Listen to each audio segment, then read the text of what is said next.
Tunggu sekejap. Okey, untuk memastikan korang semua yang bakal memiliki kereta Honda, korang nak beli kereta Honda dengan aku, dan aku akan pastikan korang dapat info yang tepat dari segi harga dia, order berapa, model-model yang ada, kemudian rebate-nya berapa, bulanannya berapa. Kat sini aku dah siap dah kalkulator ni, nampak yang warna biru ni, tekan saja. Atas tu Pro 2 tu nanti kemudian. Contohnya korang nak beli Honda City, Just Click City.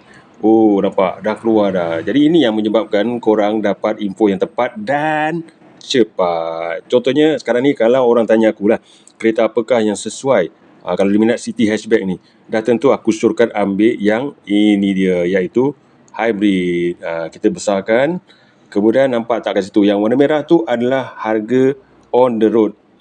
Atas tu tak payah pandang pun tak apa, tapi di bawah yang merah tu ada warna kuning, iaitu rebate. Tak cukup ke rebate tu? Alah, nantilah kita eja-eja sikit, kita pen tepi lah. Kemudian yang peta hijau tu, aku tinggal isi berapakah down payment yang korang nak keluarkan.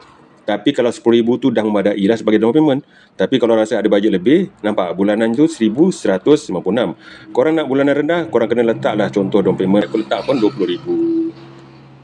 Ikut bajet korang lah. So nampak bulanannya berubah kepada RM973. Begitu juga dengan model-model yang lain. Aku akan pastikan korang dapat info yang cepat dan tepat. Contoh CR-V, nampak ada 3 spek CR-V. Tapi ingat, 1.5 turbo tinggal model V saja. Yang selebihnya adalah E dan RS, tetapi hybrid.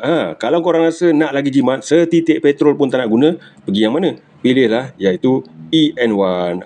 Ini memang betul-betul EV, setitik petrol pun tak guna.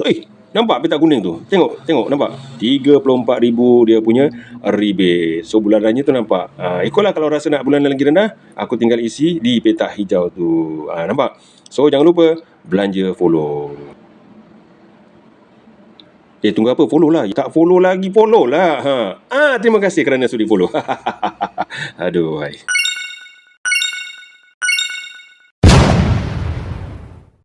Kereta kau dah lama, bila nak tukar lain.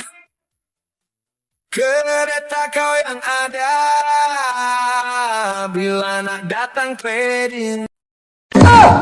Konten aku kena buat muka selamba, sambil jual tu sambil buat lawak jenaka. View live TikTok seorang dua saja, sebab aku lelaki bukan gadis cantik menggoda. Sebulan berlalu booking tiada, konten aku korang pandang sebelah mata. Itulah nasib hai jual kereta, komisen aku pun